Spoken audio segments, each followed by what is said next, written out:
world, it's Lynsey. I am live here on Facebook. It is April 28th.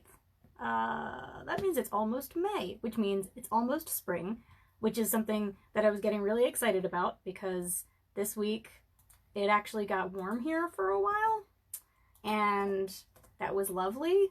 And then today I think it's in the 40s again, and it was like hailing yesterday and not very springy.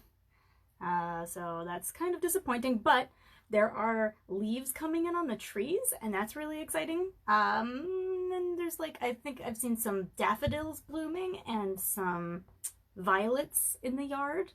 Hi, Lenny. Hello. Thank you for being here. I'm reading from my book today. That's why I'm here. It's what I'm doing. Okay, but before I do that, man, I swear, before these things, I like sit down and I think about all the things that I could do, that I could talk about. And then when I turn on the camera, I forget all of them. So I put things around me so that I would remember. Oh, I know. Well, today, the 28th of April, is National Superhero Day, apparently. So I want to tell you about the superheroes that I write about. So, first, ta-da! Tracy Queen. Tracy Queen is a sex-positive feminist graphic novel hero. This is the first issue of Tracy Queen. There are eventually going to be 8, and it just came out at the beginning of this month. It is available on my publishing company's website, oneshipress.com. You can get a copy of it in digital format through Comixology or in this very fancy, very nice trade paperback. So I want to tell you all about that. And I also, oh, actually, I don't know. I had a whole plan. I was gonna be able to put links in here into the chat, but I'm actually not sure if I can do that. Let me see if this works. Da-da-da. Did it work? Yes! Oh my gosh, it worked. Okay, so that is the link to Tracy Queen online. I'm super, super, super proud of this book. Tracy Queen is possibly the first sex-positive sex worker superhero in comic book format. I'm not totally sure about that. There's a lot of comic books in the world. But if she's not the first, she's pretty close to the first. So, National Superhero Day, check out Tracy Queen. Or, if you are more into dogs, I have a thing for you that puts dogs into the superhero role also. So this is the first issue of a series called Pack, which I am writing and is being illustrated by J.L. Draco and is being published by my publishing company, Oneshi Press. It is about a pack of 6 stray dogs and 1 stray man who fight crime. So this is all of them looking very scary. Sometimes they're very cute, sometimes they're very scary. They go back and forth, but they, you know, keep the streets safe for people and do superhero work. And right now, we are actually fundraising the 2nd issue of Pack. Here's them being cute. They're all laying outside of a coffee shop, being adorable. So we're actually raising funds for the 2nd issue of Pack. That one is going to be about a pit bull named Kindness, who has a whole backstory going on. He had a bunch of unpleasant things happen to him, and now he is a member of the pack and is sort of getting his vengeance and redeeming himself for some of the bad things that he's done by fighting crime. So I am putting a link to that Kickstarter, which is live right now and is going to be going live until, I think, May 16th. Maybe the 15th. I don't remember. Mid-May is when that's going to be ending. And if you are able to pledge any money to help us get this comic book funded and then printed and then distributed, that would be cool. If you can't do that, it would be really, really awesome if you could take this opportunity of National Superhero Day to share that link on your social media, or, you know, tell your friends or family about it. And remind everybody that dogs can be superheroes too, and that's what this whole comic book is about. So that's a whole thing. Those are my fiction projects. Oh, hello, Rosetta. Thank you for being here. It's always so great when you come in to chat for a little while. What So, everybody, excuse me, I think I just got water all over my face. I'm actually really bad at drinking things out of cups. I think mostly it's when I'm not paying attention. So, like, the majority of the time, I actually am okay at drinking out of cups. But if I'm not really thinking about what I'm doing, I have this tendency to kind of, like, throw it back and then just, like, splash the liquid all over myself, which can be really embarrassing sometimes. Good thing I just did it on a live video for the whole world to see. At any rate, so I told you about some of my nonfiction projects. There's a bunch of other things going on at Oneshi Press, where I'm going to type in the website oneshipress.com into chat. I'm not very good at multitasking. So Oneshi Press is my publishing company that I co-founded about 3 years ago with J.L. Draco, who is an illustrator and also has done tons of community building and web design and like all of the stuff for Oneshi Press. I am also the co-founder. I do a lot of the administrative work and I do all kinds of editing for all the projects that we do. So right now our big thing that we're working on is Pack 2 about kindness. And then after that, we have another project that's coming up. And after that, we have another project that's coming up. And so on and so on. And I'm not going to tell you all about all of them right now because that's not the point of this video. The point of this video is this book, which I know it's backwards, so you probably can't read it. But it's Watching Porn is the name of this book. And it's my memoir / informative book about the things that I have learned about the adult entertainment industry as a journalist and commentator and critic and general hanger-on to the industry over the last 12 years? Yeah, I've been hanging around the adult entertainment industry for about 12 years. I started out as a DVD reviewer for an adult magazine, which sounded like a fun and interesting and cool thing to do. And as I got sort of deeper into it, I realized that it was interesting, but I had a lot of questions, I guess. Okay, thank you, Rosetta. Thank you so much for your lurk. I appreciate it. So I discovered that I had a lot of questions that just watching the material and writing reviews about it were not answering for me. So I started writing other stuff. I wrote op-eds and columns and what else? I started doing interviews and just kind of general journalism work about adult entertainment, which in 2007, when I started in on it, was not a thing. People did not treat the adult entertainment industry as a real industry for the most part. There was no criticism going on. You know, there was no real reviews. The reviews that I was doing, I was paid to be nice about everything that I watched, whether I liked it or not. People weren't really talking about it seriously, so I just started talking about it seriously, like, everywhere that I possibly could, and over time it developed into actually being a thing that you can talk about. I don't really know how much of a hand I had in making the public consider porn as a real subject that needs discussion, but I was around for it becoming that, so I was at least a part of it, you know? So anyway, I wrote this book. It came out in hardcover about 2 years ago, and it's now out in paperback also and in ebook format. It's a book about the adult entertainment industry, but I wrote it from the perspective of a memoir so that it kind of focuses the things that I talk about through the lens of what I experienced, because otherwise it would just be way, way, way too much subject matter if I tried to talk about everything I know about the industry. So instead, I'm like walking through my experience from about the year 2007 until I think I cut it off at around 2013 at the end of this book. So that's still, 6 years ago, and a lot has changed. But I do talk about a lot of the changes that have happened. Still, though, the adult entertainment industry, and I'm trying to avoid saying porn because I don't want to be shadow banned by Facebook, which means that they will only show like 10% of the people who should be shown anything that I post, because I talk about sex.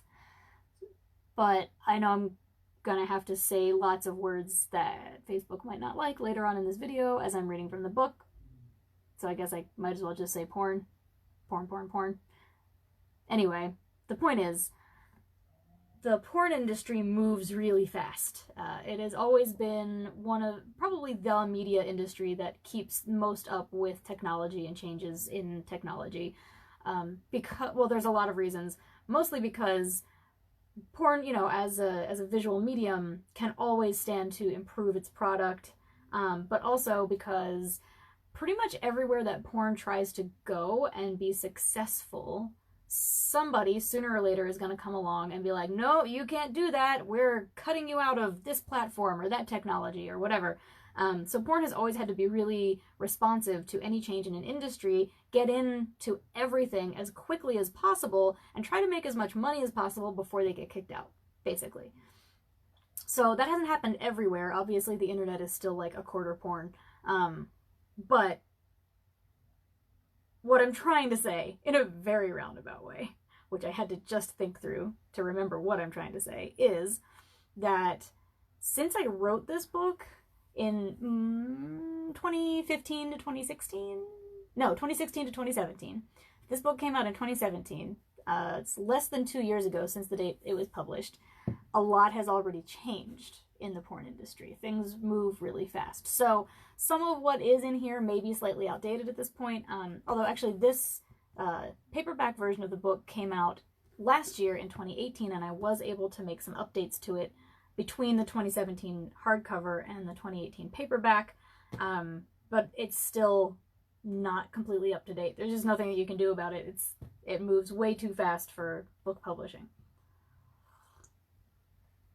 Which is actually one reason, I'm going to go back to Tracy Queen for a second, one reason that when I wrote Tracy Queen, it was a really long process of writing and then developing the artwork and then actually getting the artwork made, and we're still working on it, obviously. I didn't want to try to make it super up-to-date about the industry because graphic novels take a lot of time and a lot of work, and I knew that I would be out of date by the time it came out. So I set it in 2009 to 2013. So basically right around the same time period that a lot of this book happens in.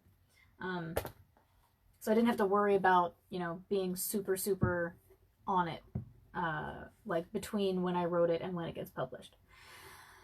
Anyway, this week's reading, I should probably get to that part because this chapter is particularly long.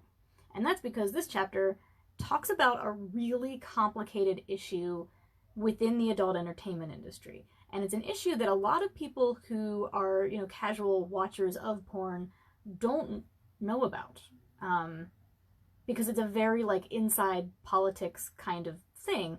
But I would not be surprised to find out that several people who may watch this video or who are watching the live stream may have had questions during their time interacting with pornography that this chapter may answer. So it's complicated, but we're gonna dive in, and I have actually cut out quite a bit of the chapter because I don't want it to get ridiculously long, and I don't want to kill my voice from reading for too long.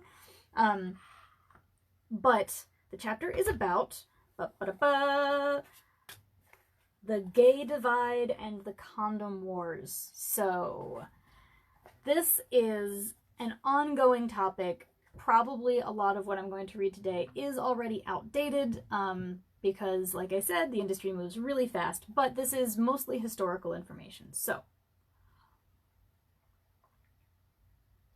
I am going to keep my water and my very honeyed up tea on hand because my voice doesn't really like to talk for very long periods of time, and that's what I'm going to have to do. Oh, it's delicious. I love tea. Okay, folks, here we go. We're diving in. If anybody has questions, feel free to put them in chat.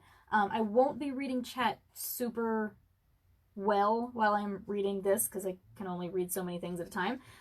But if I don't get to it, like right when you ask the question, I will scroll back through and try to answer any questions at the Q&A after the reading is over. So here we go. Okay, I hope you're all ready. This is some serious shiz. In the years between my review of East Coast Assault, which was my first ever film that I reviewed for the magazine, and in East Coast Assault, the ASS are capitalized. It's an important distinction. In the years between my review of East Coast Assault and the 2011 AVN Awards, gay porn had almost never crossed my radar. I occasionally partook of a few clips of men going at it during my guilty internet wallows, but I had never been given any to review for the print magazine that I wrote for. Nor had it ever been offered by any of the companies that sent me review material for Whack, which was the magazine that I started and wrote for about 3 years. I had noticed at Exotica and the Adult Entertainment Expo that there weren't many gay models on hand, and it began to dawn on me that for some reason, gay porn was a mystery to me. My inquiries were met with vague answers like, gay porn is a separate industry, or our readership just isn't interested in gay stuff. I'd been willing enough to focus on straight and queer porn since I had my hands more than full covering the news, politics, and pace of those segments of adult entertainment for Whack, writing reviews and set copy for print magazines, finishing up night classes in publishing, working 2 part-time jobs, and juggling 2 committed relationships. My swing party attendance had fallen off as I had recognized that I just didn't have it in me to write a whole book about the swinging lifestyle. And my McSweeney's column had wrapped up. But I had filled in the gap in my writing life by joining a poetry group that hosted costume parties, and by starting my own blog to continue where my McSweeney's column left off. So, although I was interested in finding out more about gay porn, I assumed that my experience just hadn't yet converged with it, and I left it at that. It wasn't until I attended the 2011 AVN Awards that I realized just how segregated gay smut really was from the straight stuff. I had expected there to be some mention during the long evening of the gay industry's achievements. Even a token mention, like a single award presented for best gay actor, or one of those less exalted awards not given out during the ceremony. But as the night dragged on and I ingested more whiskey to keep myself from falling asleep, which is not the best strategy, by the way, it became clear that no mention of gay sex was forthcoming. How odd. Even more odd, now that I got to thinking about it, was the fact that when I had done internet research on most of the male porn stars I'd interviewed thus far, I had come across quite a few old photos of them having sex with men on what were clearly gay porn sets. Yet, when I talked to them about their careers or read interviews or Wikipedia articles about them, the subject of their dalliances and male-on-male action almost never came up. Something was clearly going on, but I hadn't spent much time trying to figure out what. We must keep in mind here that gay does not refer at all to women when it comes to porn. There were plenty of awards doled out for bisexual, bisexual / 2 women with 1 man scenes, and girl-girl porn. But gay is a term in mainstream pornography that is reserved specifically for homosexual cisgender men.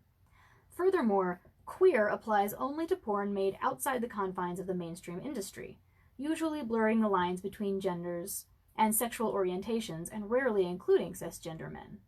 So when I say that gay porn is its own cloistered world, I'm talking about something very specific. In 2011, there was, and still is as of the time I'm writing this, astonishingly little overlap between the 2 industries. Despite many similarities in corporate structure, performer pay rates, filming techniques, and more, they remain separated by a number of issues. Although there are certainly exceptions to the rule, and the rule itself is changing as time goes on, the majority of straight mainstream porn coming out of Los Angeles and Las Vegas is still filmed with a straight male viewer in mind. Most of this material is also filmed by straight males, who, like many of their brethren in America, have been brought up with the idea that the slightest whiff of homoeroticism is tantamount to a revocation of their man card, a term which I personally hate. As feminist pornographer Jennifer Lyon Bell told me once in an interview, American culture is practically phobic about showing imagery of intimate male sexuality outside of a gay context. And her assessment speaks directly to the almost hysterical fear of male sensuality in straight porn, in which male actors are often pared down to torsos with penises attached, rather than human beings with feelings or even faces. Jennifer Lyon Bell continued, "We've trained men to be silent and invisible during sex, and it's a damn shame. Part of what makes it so unfortunate is the fact that, over the decades, the the San Fernando Valley has become a bastion of chest-pounding hetero dudes whose fear of being labeled gay isn't just a social concern. For most of them, it's a career decision to be as straight as humanly possible. Any implication of homosexuality could tarnish their reputations and possibly damage their careers. The strict delineation of sexuality has resulted in a just as strict separation between straight and gay porn, even though they are basically the two pillars of the mainstream porn world. The two large industries with decades of history, which operate on similar models, and that share remarkably similar internal politics. As the authors of the book A Billion Wicked Thoughts put it, except for the fact that the male body is the star, gay porn looks and feels exactly like straight porn. The main difference between them, aside from the fact that there are no women performing in the gay industry, is that men make considerably more money in gay porn because the demand for male performers there is exponentially higher. It's also much less difficult for an aspiring male performer to get into gay porn, where there exists a mirror of the new girl rapaciousness in the constant search for fresh faces and bodies. And although maleness, whatever that means, is highly prized in gay porn, there's a less overwhelming atmosphere of conservative masculinity. The demand for men of different types, from domineering alphas to sweet submissives and everything in between, means that a guy who doesn't necessarily fit the no-homo mentality of the straight industry can still get hired for a gay porn shoot so long as he can perform. Meanwhile, landing a spot in straight porn is very difficult, to put it mildly.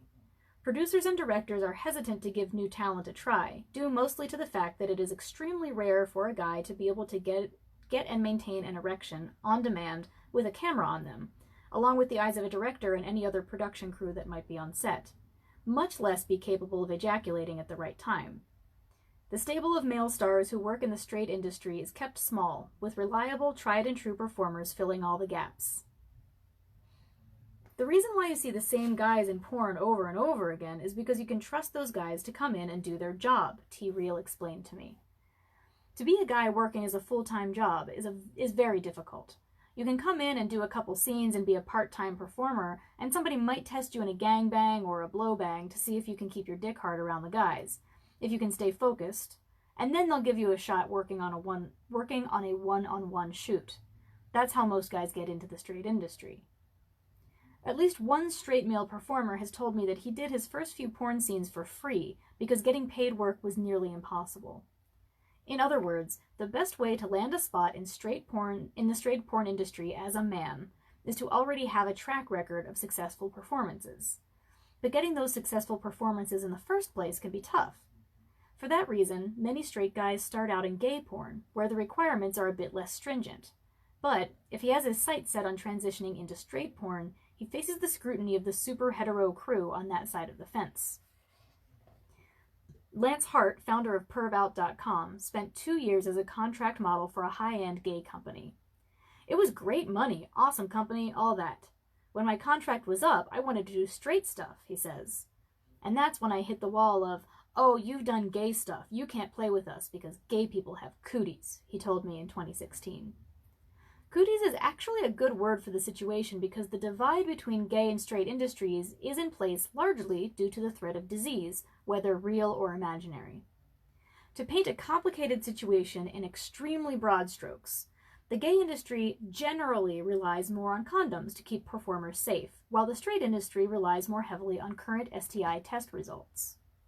This difference is somewhat in keeping with larger cultural norms, and again, in the most sweepingly general terms, gay male culture, with its roots so firmly based in the AIDS epidemic that swept the 80s and early 90s, has embraced, normalized, and even celebrated the use of condoms in a big way. And the gay porn world has taken that as its cue when it comes to sex on camera. But the straight porn industry has taken a different approach, testing instead of condoms. There is a host of reasons for this preference, which we'll discuss, but the upshot is that men who have worked in gay porn are often seen as vectors of sexually transmitted infections, because it's thought that their industry does not apply testing standards as rigorously. Their reputation is not fair or appropriate or accurate, but it persists nevertheless. Hang on a second. I need to have some tea. Starting to trip over my words. That means I need to take a break. There's a lot of big words in these chapters. Because it's true, I am an unrepentant user of big words, I like big words, and I cannot lie. But that does mean that reading my own writing aloud can be not super easy. All right, diving back in. Retired performer Danny Wilde, aka Christopher Zeischegg. I'm never sure if I'm saying that correctly. I should just ask him at some point. Anyway, he explained to me, "My issue with straight porn industry is that crossover male talent have been singled out as the only high-risk group for disseminating HIV among the talent pool. Those who participate in prostitution, intravenous drug use, and other high-risk activity do not seem to be taken into consideration, albeit these activities are harder to prove. Crossover talent are held to the same standards as everyone else working in straight porn, and they are just as likely or unlikely to participate in high-risk behavior off-set. So when you really look at the issue, it seems that the stigma attached to male homosexuality in general trumps the concern over HIV transmission. In fact, most instances of HIV infections in the industry have been proven to come from non-industry activity, just like Danny said. Furthermore, given that the porn industry as a whole is regularly pilloried by mainstream media, considered the primary vector for immoral sexual behavior in our society, it's odd to think that anyone in this marginalized industry would be eager to further marginalize others. Wouldn't it be more effective and friendlier for everyone to get along? But alas, pornography is something of a funhouse mirror to the mainstream society. Many of the issues we see in everyday life are recreated in adult entertainment, distorted and blown out of proportion. And homophobia has long been one of these outsized, wibbly-wobbly reflections. Many men in the straight industry are terrified of being seen as even the tiniest bit gay. And much of that fear comes from the debate over condom use versus STI testing. Blech. The official line on testing versus condoms from the straight industry is that consumers don't want to see condoms in porn. The sight of latex destroys the fantasy. Recent research has shown that men of all sexual orientations tend to prefer condomless sex scenes over sheathed porn, though around 30% don't really care either way, which is a pretty big number. But few producers are willing to bet on condoms in their content. I have heard and read numerous producers swear that condoms drive down sales. And in such a difficult economic climate as the current one, they're not willing to take the risk. Although most straight companies claim to be condom optional, meaning that actors can use condoms if they want to, the truth in practice is less benign. It's not uncommon for performers to ask for a condom on set and be provided with one, only to later find themselves blacklisted from that director or company's roster. Especially in recent years, with turnover rates for talent higher than ever and profits bottoming out, many companies would prefer to hire someone else next time, rather than deal with someone who wants to use condoms. Some actors have reported getting into fights with directors on set that ended in tears, walk-offs, and cancellations, resulting in a bad reputation for being difficult to work with, all over wanting to use condoms. As with many issues in porn, the issue of blacklisting over barrier protection is always in flux, and I have been told more recently that this stigma is beginning to decline. But still, in such a small, sequestered industry, reputations make and break careers. So it's not uncommon for newbies to agree to work without condoms against their deeper wishes in order to safeguard future work. Established performers who have proven themselves profitable are often able to dictate their safer sex terms more effectively, and a significant number shoot only with condoms. But for most active talent, being picky about it isn't a viable option. But, industry politics aside, it's important to note that condoms in porn aren't necessarily the failsafe that one might think. There's a reason that the term for sex with barrier protection has been modified from safe sex to safer sex, after all. While condoms are, quote, highly effective in preventing the transmission of HIV, unquote, according to the CDC, they are not foolproof by any means. They aren't equally effective for every STI, especially those that can be transmitted by skin-to-skin contact like HPV and herpes. They can break, slip off, and, especially in sustained over-the-top porn sex, cause friction burns inside the penetrated partner's body. Latex burn means micro tears on the interior of a sexually penetrated cavity, which leaves a person far more vulnerable to STI transmission. If the condom breaks and the penetrating partner has an STI, surprise, that latex burn becomes a big problem. Due to the vigorous and prolonged nature of the sex that porn stars have on camera, furthermore, it could be argued that using condoms at all on a porn set is tantamount to using them improperly. Your average condom is not built to withstand hours of use, frequent stops and starts, or the athletic rigor of what Seymore Butts once called circus act sex. Particularly if there are numerous participants using condoms in the same scene, the possibility of a malfunction ratchets up exponentially, and each malfunction calls for a stop to the action, a resheathing of the penis in question, a water break, a bathroom break. By the time filming starts again, precious minutes have passed. By the end of a shoot, the use of condoms can equate to hours of extra time on set and many more microfissures inside the body of the penetrated actors. Adult entertainers often have a list of reasons for preferring to not work with condoms on camera.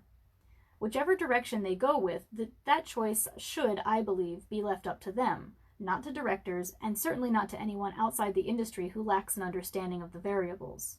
So, in order to keep performers as safe as possible, with or without the use of condoms, the straight industry has put in place an ever-evolving testing protocol that strives to prevent STIs from entering the talent pool in the first place.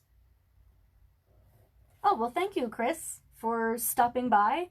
You can check out this video after the fact if you want to hear more. Thank you for being here.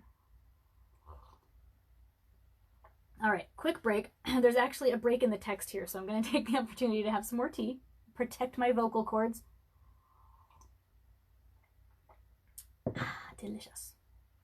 Okay, here we go. Legendary performer John Holmes succumbed to AIDS in 1988 after having worked on gay sets where, rumor has it, he initially contracted HIV, which is debatable because he was also like a notorious intravenous drug user, so it could have come from a number of places, including his work on straight sets, but nobody ever mentions that. Anyway, back then, the young and spread out industry had no system to test its talent. But most producers did their best to ascertain the sexual health of their performers before filming.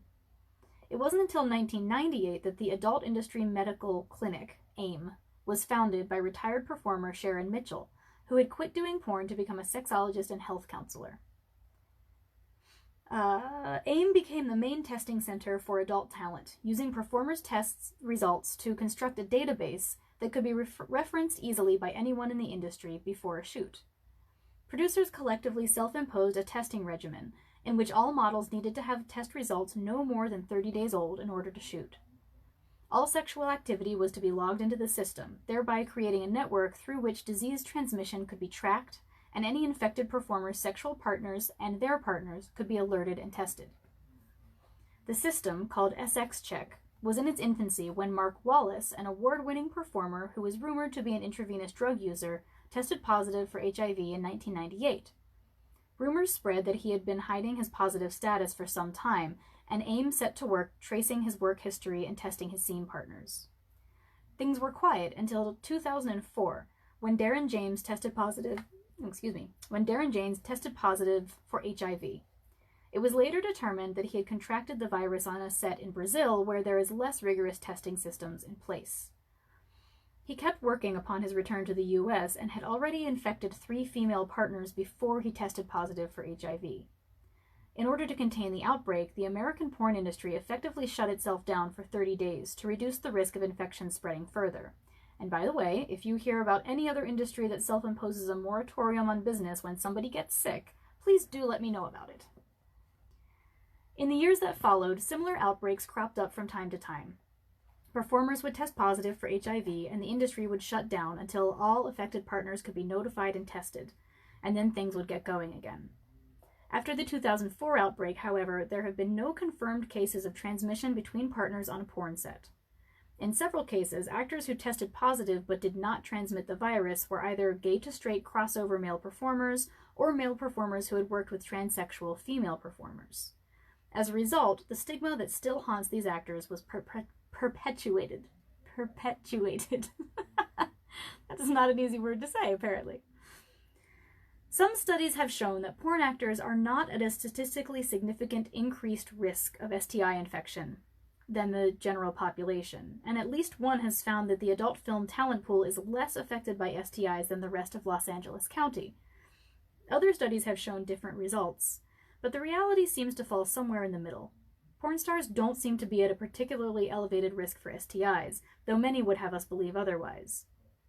I may be a bit of an optimist, but knowing what I know about the testing system in pornography, I'd rather take my chances with going home with a porn star than a civilian from a bar any day of the week. And I may have done so. You'll never know. Not only are they likely to know what they're doing once we get there, but they're probably going to know their STI status and be a lot less afraid to tell me about it than most of the population. Over the years, furthermore, the testing system in the industry underwent constant improvement. Testing methods and schedules were updated regularly. And in 2011, the system was working insofar as it could at keeping those inside the industry protected. But even as industry self-regulation was evolving, the AIDS Healthcare Foundation, otherwise known as AHF, the largest AIDS service nonprofit organization in the United States, was unrolling a massive campaign to dismantle the porn industry's testing system and to impose legislation requiring condoms on all porn shoots. After the Darren James incident in 2004, AHF began to lobby the state of California to require condom use by male performers and to register mountains of complaints against those who did not. Federal bloodborne pathogen laws already mandated that barrier protection should be used between mucous membranes in places of work, but those rules were written for medical settings, not on adult film sets, so they had been largely ignored by the adult film industry until AHF began raising a ruckus over the issue. After initial attempts to force the state government's hand proved unsuccessful, AHF's president, Michael Weinstein, eventually pushed an ordinance through the Los Angeles City Legislature that required condoms in permit-bearing porn films. The ordinance, which became law in 2012, was easy for filmmakers to get around. Production companies with studios on premises fell outside its parameters, and other porn producers just didn't bother to get licenses before filming. So, later in 2012, Weinstein became an outspoken leader of AHF's new campaign to fund and pass Measure B, a ballot initiative that required condoms in all licensed porn movies filmed in Los Angeles County. It also required that production companies obtain and display health permits, which would require them to incur significant costs. Given the shoestring budgets of many small studios in the age of online piracy, this did not go over well. Nor did the fact that AHF spent over $2 million on backing the initiative and countless man-hours on the collection of more than 300,000 signatures to get it on the ballot. $2 million, critics said, could have been used to fight AIDS, the supposed mission of AHF in the first place. But Weinstein's, and then by default AHF's, fixation on condoms has famously been aimed at adult entertainment. And in the past decade, that laser focus has been applied via ballot initiatives, lawsuits, lobbying, and rumored underhanded tactics in order to force barrier protection onto porn actors. Some of those underhanded tactics include paying random people off the street. I think they give them Amazon gift cards, is what I've heard, so that they will, like, sign, whatever, whatever, like, list. Why can't I think of the name of a list? When you put your name on a list with a whole bunch of other people to try to get the government to do something, there's a name for that, and I can't think of what it is. Petition, that's it. So they, like, go to, like, shopping malls and parking lots and, like, just pay people to sign up for their petitions so that they can get ballot initiatives put on ballots. Like, they're spending a huge amount of money for no apparent reason. It's very weird.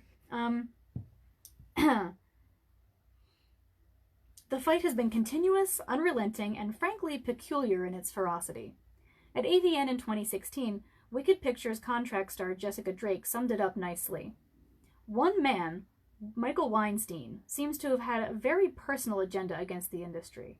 And so, instead of running the AIDS Healthcare Foundation and, helping people with HIV or helping prevent the spread of HIV/AIDS, he seems to be focusing all of his efforts on taking us down.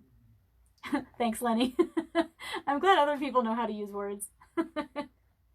Porn industry bloggers have speculated that Weinstein may have financial ties to condom companies. Others think that he may be seeking to take over the industry's testing apparatus himself, or to name himself the Czar of Set Inspections, either of which would mean that AHF could land hefty government contracts and fatten up Weinstein's paycheck. Whatever the case, this fixation on putting condoms on performers came amidst AHF's relentless hassling of the industry's primary testing clinic, AIM. Weinstein and company produced public spectacles outside the clinic in Sherman Oaks, and called out the clinic's refusal to share patient STI status with county health officials and violation of federal HIPAA laws by sharing STI status with the porn industry, or within the porn industry. In February 2011, AIM's private database of performer STI status, birth dates, stage names, real names, home addresses, and more was breached.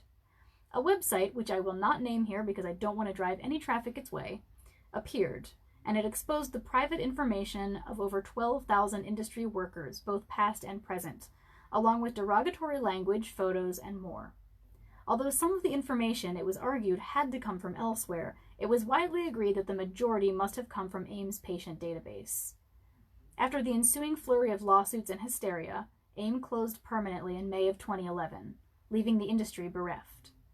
The Free Speech Coalition, the industry's premier trade organization, stepped in, creating the Performer Availability Scheduling Services, or PASS system, which now takes responsibility for the collation, dispensation, and security of performer test records that are routed to it from several FSC-approved testing facilities. Many attributed AIM's slip-ups to its near monopoly on industry testing, so it is hoped that more testing clinics on the scene will lead to a more democratized testing landscape. Meanwhile, I followed all of these developments with horrified fascination. From my perch in New York, it boggled my mind that anybody would be so cruel as to target an industry that already bears the brunt of our nation's neuroses about sex, disease, and privacy. Model April Flores recalled her experience of being outed. We're already out there so much. Can't our stage name just be our name and have some level of safety? Porn actors were fearing for their lives as their fans and potential stalkers learned their home addresses and phone numbers. Retired performers' new careers were threatened when bosses discovered their former jobs. The health of thousands of people was put in jeopardy by the shutdown of the clinic. A multi-billion-dollar industry was sent into a tailspin, and my moonlighting as a porn journalist was in jeopardy to boot. I wrote frantically about the goings-on in LA, but I found little in the way of interest or readership. The industry insider politics weren't as fascinating to the layperson, I discovered, as they were to me. And though no concrete link was ever established between the AHF and the disgruntled former porn worker who seems to have published the leaked information, rumors flew that the timing of the leak coincided a little too neatly with AHF's attempts to discredit the clinic. The leak was all that AHF needed to renew its efforts to force the porn industry to do something it didn't want to do, force all of its performers to use condoms. In 2012, the Free Speech Coalition galvanized in an attempt to stand against Measure B, and numerous other trade associations, publications, and porn industry icons spoke against it. The No to Government Waste campaign produced ads explaining that enforcing condom regulations in porn would be a waste of taxpayer money, not to mention potentially fatal to the porn industry, which brings in significant tax revenue to the city of Los Angeles, its county, and the state of California. AHF promptly launched its own Yes on B campaign, trotting out HIV-positive retired performers as paid spokespeople and unveiling billboards around Los Angeles. The battle raged for months, but in the end, most voters in Los Angeles County just didn't know much about the testing protocols that the porn industry used. They didn't understand that condoms are all well and good, but that many models choose not to use them for solid reasons. They only knew that they had seen commercials and billboards exhorting them to protect adult film actors. And so almost 57% of voters, when presented with Measure B on Election Day, took it at face value, and it passed. And AHF patted itself on the back and looked forward to Cal OSHA levying fines against the industry.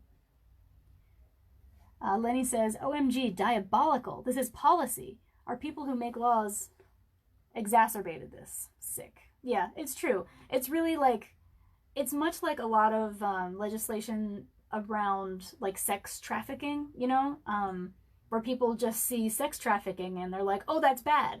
And they don't actually like look into what any given bill is really doing or like question whether this is necessary.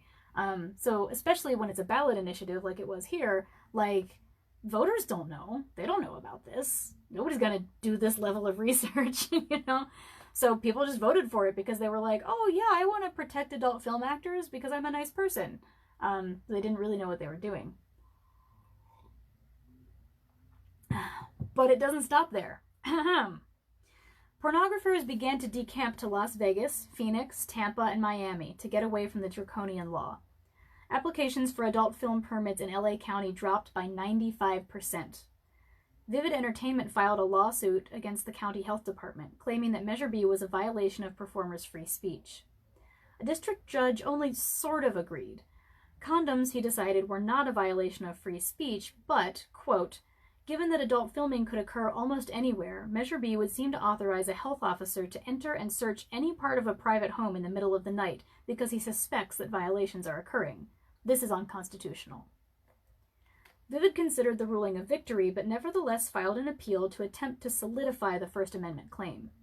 The federal Ninth District Court agreed with the lower court about the unenforceability of Measure B, reaching a settlement in March 2016 that made Measure B pretty much moot. But, in 2013, HIV showed its unwelcome face yet again. Over the summer, 4 performers tested positive. Production was halted industry-wide for a total of almost 20 days, as several generations of scene partners were tested. None of the transmissions were found to have occurred on an adult film set. But then, in December, another male actor tested positive for the virus, leading to another week-long industry moratorium. After all these tears in the fabric of the rigorous testing system, many in the industry began to rethink their stances on condoms and testing.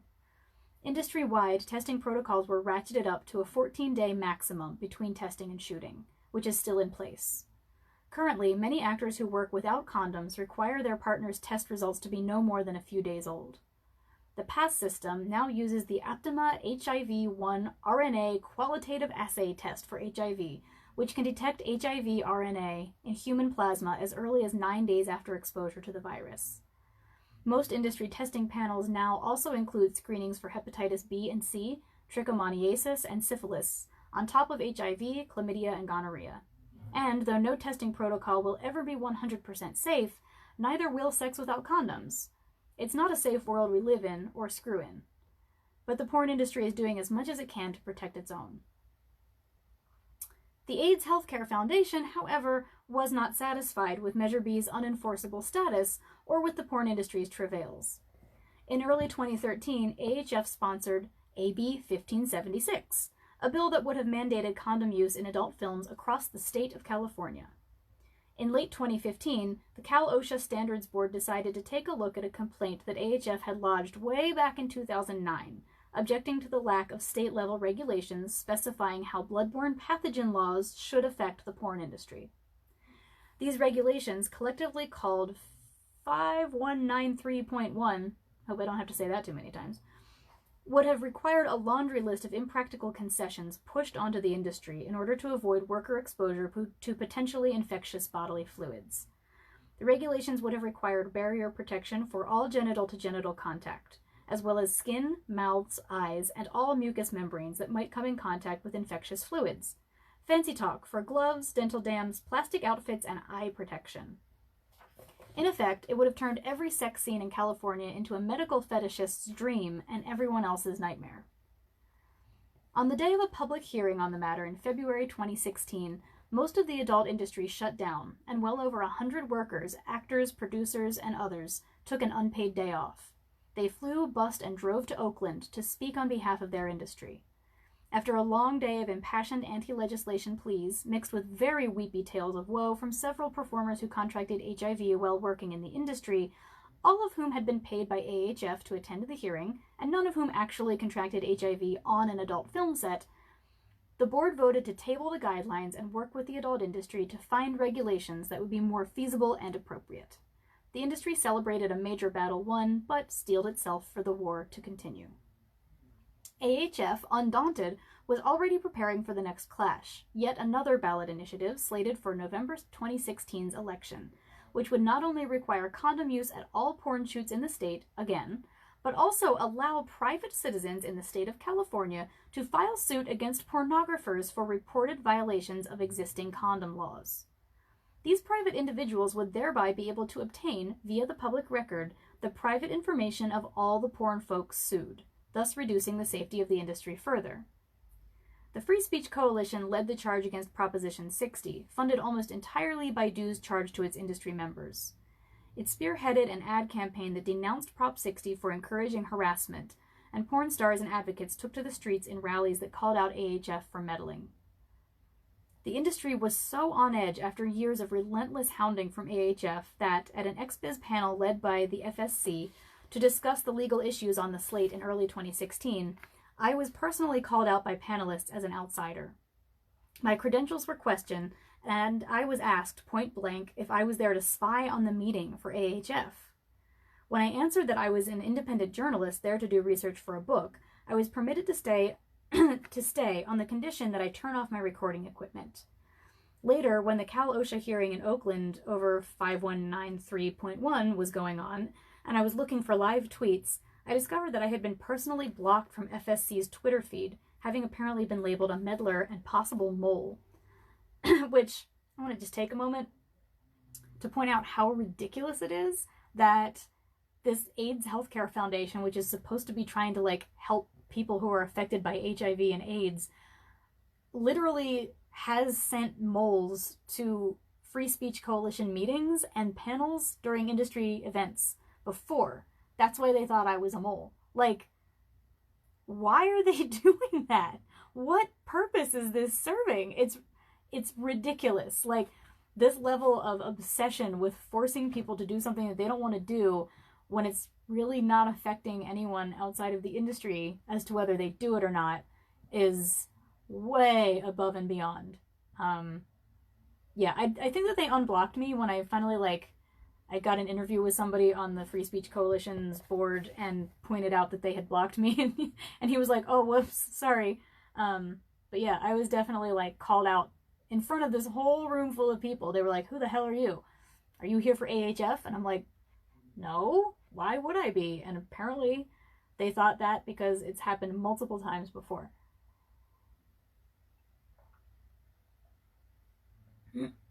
So, if anybody out there watching this works for the AIDS Healthcare Foundation or donates to them, just be aware that this is what they're spending their time and energy on. I mean, I'm sure that they're doing other things that are maybe helping some people somewhere, but they're spending a huge amount of the money that they have coming their way from donors and government organizations to basically harass the hell out of the porn industry for some reason. Anyway. Proposition 60 was defeated by 54% of California voters, who had no patience for the idea of their taxes being used to force condoms onto porn stars. But things are still tense when it comes to condoms in porn. The truth of the matter is that most mainstream producers of straight porn just don't want to film with barrier protection. Whether that's due to concerns for performer safety or fears of losing money hardly matters. What is at issue is the fact that if condom mandatory legislation were to be enforced in Los Angeles, many producers would move their business elsewhere, thus further decentralizing the industry. Or they'd go underground, shooting off the books in hidden locations to evade regulation. But both of these options would dilute the standardized testing protocol, making it more difficult for performers to get tested easily and effectively, and much harder for the test results to be consolidated and made easily accessible to directors, producers, and actors. With a less centralized land base, peopled by producers fearful of making their whereabouts known, the porn industry could easily fall into practices that put performers' health and safety into much greater jeopardy. The industry is notoriously difficult to corral as it is, with no union and several trade organizations that often butt heads. If the testing system were to fall by the wayside due to regulations that imposed condoms and took control of STI testing away, it's not a huge leap to imagine a reversion to the outlaw days of the early 80s before porn became legal in California. The advent of PrEP, a drug that prevents the transmission of HIV in users, has helped to allay some of the fears and dangers that hover around this controversial topic. But of course the decision to use it must be made on an individual basis, so it can't be assumed that it will make the porn talent pool impervious to infection. And PrEP doesn't prevent the transmission of other STIs, so testing for active porn performers still remains important for their safety. And anyway, all logistical talk aside, it is important to point out that pornography is a for-profit entertainment industry, not the documentation of private sex lives, nor a vast library of sex ed videos. While it's all well and good to want performers to be protected from onset STI transmissions, the adult videos we all watch are people with rational, thinking, consenting adults, most of whom take their health and safety so seriously that they routinely pay out of their own pockets to submit to twice-monthly blood tests. And that is really worth pointing out. There's not a union that pays for this testing. Any porn performer that is working regularly in pornography pays out of their pocket to get tested. And that can be, well, I'm about to say it in the book, so I will read it. These tests cost around $200 a pop, and the grown-up individuals who pay for them have the capacity to make their own decisions about what they put on and in their bodies. I'll refer to Nina Hartley's excellent words. Quote, "The risk of any one activity can never be reduced to zero, and after a certain point it becomes cost-ineffective to attempt it. Living includes taking risks. People in adult entertainment have assessed those risks and do what they can to mitigate them." End quote. Producers, whether they're right about it or not, are largely convinced that putting condoms in their scenes will eviscerate their sales. Christian Mann of Evil Angel told the New York Daily News back in 2012 that condom legislation for the industry was basically an attempt to compel an industry to create a product that the market doesn't want. It was, he and others thought, a veiled attempt to drive pornography out of business. Pornographers were having a difficult enough time making profits without another drain on their cash flow being forced on them by legal bodies that didn't understand their unique business needs. Their goal was to entertain their customers with fantasies that they manufactured, not to be the pinnacle of sexual responsibility for the world to follow. The push to force condoms into sex scenes reeks, if you ask me, of a sex-negative culture that doesn't know how to educate its children about safer sex practices, looking to an entertainment industry for sex education. It's an oft-cited fact that children are being exposed to pornography via the internet at earlier ages all the time. The latest statistic I heard ominously whispered that the average American now sees porn for the first time at the tender age of 8. In a country where parents who grew up ashamed of sex have no inclination to bring it up to their kids, porn can seem like an easy out. There's plenty of it out there, and the kids are going to see it anyway. Wouldn't it be handy if porn was required to show them how to have safer sex so that parents could avoid the conversation altogether? But the porn industry does not exist to educate children who are neither legally nor financially able to support it. Porn is made for paying adults. Not only is the viewing of pornography by children illegal, it is counter to everything that the porn industry stands for. Pornographers don't want kids to view their products any more than they want those products to be pirated and streamed on the internet for anyone to watch. Nina Hartley said it bluntly way back in 2010, and it continues to be true. Porn is not designed to be sex education. It's entertainment, and it's not our job to teach safer sex practices. It's people's personal responsibility to educate themselves, assess the risks at hand, and act accordingly. People's safety is their job, not ours. It may be unsurprising that most pornographers are not interested in making their films into PSAs for sexual health and wellness, but there are some for whom education is part of the mission of porn making in the first place. For years, indie pornographers, particularly the queer and feminist among them, have been offering quiet but disruptive alternatives to the gay-straight divide, in everything from aesthetic preference to diversity to, you guessed it, safer sex practices, in order to better represent diversity in porn and to display that safer sex is hot sex. In an interview for my blog, queer porn actor Vid Tuesday said, "Queer porn is very pro-barrier, which makes the performers feel very safe. A lot of mainstream genres rely on testing because so much is done bareback, but a lot of queer porn uses barriers for even oral sex and fingering, and makes an aim of showing and sexualizing safe sex practices." Blah. Saying the words safe sex a lot here. It's a remarkably effective tactic. Once surgical gloves, for instance, become equated with hot queer sex on camera, it's astonishing how quickly our Pavlovian responses set in. I don't personally engage in much sex that calls for gloves, but just the snapping sound they make when Jiz Lee puts them on for a queer sex scene gets my juices flowing. Queer porn actors adhere to similar testing protocols as the straight industry as well, which makes their safety at work possibly better than either the gay or straight mainstream industries. By allowing actors to engage in the sex they want, with whom they want, and making barrier protection of all kinds available on every shoot, with no negative repercussions for those who choose to use them, and also by encouraging up-to-date STI test results, directors like Alex Fox in New Orleans and Shine Louise Houston in San Francisco have been breaking down the stigmas and traditions of old-school porn.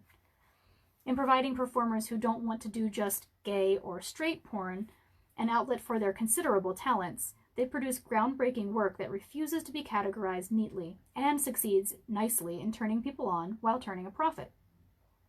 Feminist porn shoots can rarely pay as much as mainstream gay or straight shoots, but many performers are happy to exchange some profit for the ability to have more honest sex and to feel free from unwanted labeling. The queer and feminist porn world is far from perfect, but in some respects at least, it seems to have a big leg up on mainstream porn. One hopes that an inclusive, safer, and ultimately hot lesson can be learned by all concerned as porn looks forward to the legislative battle-ridden future. Why do I write these things? This is so hard to say.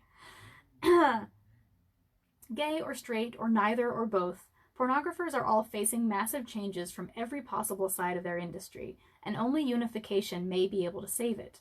It may be time for the gay and straight and queer industries to consider what they have in common. Despite the bifurcation between gay and... excuse me, hang on.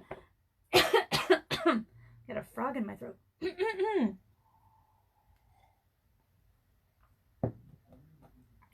Jeez. I don't know what just happened there.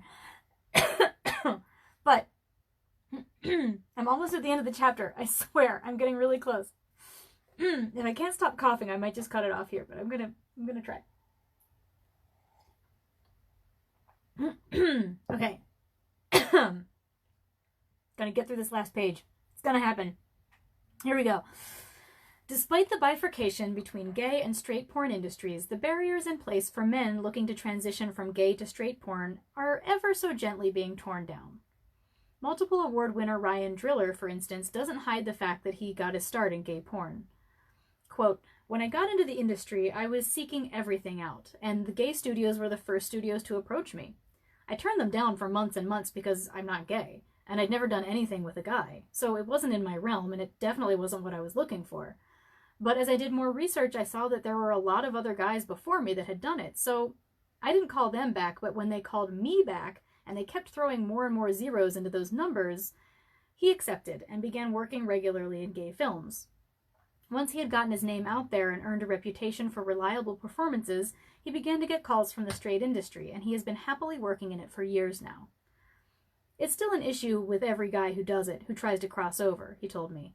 "As much as it was presented to me as, this is how you get into the industry, it was also, this is how you don't get into the industry." His success in the mainstream straight industry might be a signal that times are changing. Other signals are popping up around the industry too. In 2013, AVN initiated the GayVN Expo in Las Vegas, which takes over the Hard Rock the weekend before the AVN convention. The two shows run into one another, and while I personally still find it discouraging that they're separated, it's a nod toward the change that the industry's most recognized trade publication has made the two events as seamless as they have. AVN has stepped up its coverage of gay industry news as well, now including gay news items on its website's front page and in its print magazine. Other industry organizations and events are making subtle changes as well. XBiz, which is kind of like AVN's younger, hipper cousin, has integrated gay industry-oriented panels and seminars into the rosters of its numerous yearly conventions, blending gay and straight issues on its website as well. And even Exotica, the smaller cousin to both of these organizations' trade shows, has added Switch, an LGBT showcase that welcomes performers and personalities from the gay side of the industry to its conventions. Of course, none of this means that it's any easier exactly for men to work in the gay and straight sides of the industry as they please, and it hasn't ended the weirdly outdated yet relevant debate over testing versus condoms. In a tragic turn of events, a celebrated performer named August Ames committed suicide in 2017 after her tweet about not wanting to work with male crossover talent became the center of an industry-wide social media feud. It's astonishing to think that stigma around homosexuality and HIV still has the power to so strongly divide an industry and ruin careers and lives. Yet, here we are. I still believe that any step in the direction of acceptance and integration is a good one. And although it pains me to say it, sometimes in porn, you have to be willing to take what you can get. So that is the end of that incredibly long chapter. I feel like in the middle of it, I maybe didn't have to go into all of that detail about all of the legislation. I maybe could have cut it out of the reading. But the reason I decided to write about all of that is literally just to, like, drive home how weird and fanatical the battle against bareback porn has been. And like, not from the public, not from actual like you know, organizations that oversee health from within the government. Like, nobody is really worried about this except for these people at the AIDS Healthcare Foundation, who are like bound and determined that they will force porn actors to wear condoms, you know, if they have to burn down the entire industry to do it. And it's just, it's so bizarre. Like, so I decided to go into in-depth discussions of each of the major legislative pushes that they've made, even though it did maybe get a little tedious there. So for anybody who's not like a government and health and policy nerd, I apologize for that. But it is like, it's just insane. And the sort of larger point that applies to the topic of gay versus straight porn is that the issue of condoms being used as opposed to testing, and sort of the issue of testing more generally, is so massively fraught because of all of these pushes that have come from outside the industry trying to force people to stop using testing and to start using condoms, that kind of like anytime that anything comes up about you know, gay male actors or actors who aren't gay but who have worked in the gay industry trying to work in the straight industry, there's so much feeling going on about all of these issues that it's really hard for anyone to just be chill about it.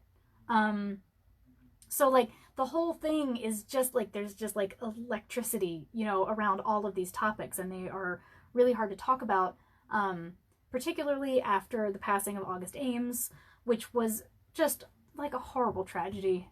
She was very young and doing really well in the industry and was beloved by many, many people.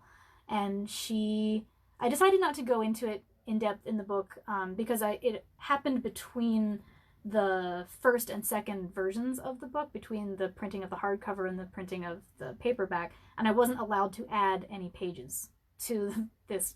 It had to be the same page, or the same word count, basically. So I couldn't go into it in depth. But what happened was August Ames, I think she found out that a scene she had booked was supposed to be with what they call crossover male talent, which is someone who had worked in the gay industry and the straight industry. And she decided she didn't want to work with that person because she believed that it would be putting herself at a heightened risk for HIV. And there are a lot of reasons why I don't agree with that, and why I believe that she was factually incorrect to think that she would be at a higher risk for getting an STI from this person who had undergone literally the same testing protocols that she had. But by the same token, I mean, it's her decision. She gets to decide who she wants to have sex with, and that is totally legit, you know. But when she tweeted about it, she came under fire from a lot of directions. A lot of people called her a homophobe, and it turned into this huge thing, and she felt very victimized, and she took her own life. And there's actually a really great series of podcasts that I would really recommend to anyone who's interested in hearing more about this and in just kind of learning more about the adult entertainment industry generally. It's called The Last Days of August. It's by John Ronson. It started out on Audible, I believe, but now I think that you can download it from a bunch of different podcast places. It's like either a 4 or 6 part series. I don't remember which. So it goes by pretty quickly. But John Ronson is this great writer and journalist, and he basically spent, I think, a year talking to the people who knew August about what happened, and digging a lot into not only the issue of, the divide between gay and straight industries, but just who August was, where she was coming from, the people that were in her life at the time, the effect that they may have had on her, all kinds of stuff. He goes really deep, and it's a really interesting look at a lot of the issues that go on within the industry that people from the outside often don't hear about. So I really recommend that. And in the end, basically the kind of takeaway from that series is, like, yes, the fact that she was feeling bullied on social media had probably quite a bit to do with her decision to take her own life. But there was a lot of other things going on. So, but, you know, I still maintain that the fact that fears over gay male sexual behavior are still so powerful in our culture that they were involved in the death of someone who was far too young and far too wonderful. And that is awful. And I know that it happens in a much more direct way to people all the time. And that's something we really need to look at. Like, take a step back and look at the ways that we let homophobia sneak into our lives. So anyway, I've already been talking here for like over an hour, so I'm probably gonna wrap it up. I'll be back in 2 weeks, which will be, let me look at a calendar. 2 weeks from now is going to be the 12th of May, which I think is also Mother's Day. My poor mother would not be happy that I'm going to be reading from this book on Mother's Day. But Chapter 17 is about the Feminist Porn Awards, where I'll be telling you about the first time that I went to a particularly feminist porn gathering and how awesome it was. And I think that chapter is going to be way shorter and way less complicated than this one. So if anyone has made it to the end of this live stream and or video after the fact, I very, very much appreciate you continuing to be here. I am gonna leave it open if anyone who's watching this right now has any questions or thoughts that they want to share. We can do a little bit of a live Q&A while I am drinking my tea. I also want to point out that today is Game of Thrones Day. It's going to be the 3rd episode of the last season of Game of Thrones, and I am very, very strongly looking forward to that later today. I think I had some Game of Thrones related dreams. I don't remember what they were about. No idea. I'm a big Game of Thrones nerds? No, I'm only one. I'm only one nerd. I'm really into Game of Thrones. And I feel like I could probably write a whole book about the gender presentations and theories and depictions of sexuality that go on in that show. But I'm not going to, but if anybody ever wants to get into a long conversation about depictions of female sexuality and male sexuality in Game of Thrones, I am game, because I love that shit, and I have a lot of thoughts. So, but I guess, in the meantime, doesn't look like anybody has any questions, and I need to, like, you know, go do some other stuff with my day. I am going to put in the notes underneath this video on YouTube and on Facebook some links to some more resources about this type of information, about the condoms versus testing stuff, that kind of thing. I've written a few articles about it. There are a few articles that I have not written that were written by other people that are fantastic on this topic because it is really big and complicated. Lenny says, when do you suppose your Game of Thrones book is going to be in the works? Because now you have to. I feel like I may have missed the boat on that. Like, if I was going to write a book about depictions of sexuality in Game of Thrones, it would have had to have been written already so that it could come out right now. Because right now, Game of Thrones fever is at the highest pitch it will ever be at, and it will never be this big again. So if I were to try to write a book starting now, it would come out, you know, optimistically a year from now, and everybody will already be way over Game of Thrones. Except for maybe like in a few college courses where people are still talking about it, nobody will want to read a book. That's the thing about being a writer. You have to be able to look ahead and figure out, like, okay, if I were to write a whole book about this topic, when would it be released, and will that topic still be relevant? And that's something I'm not very good at. I'm like a slow thinker.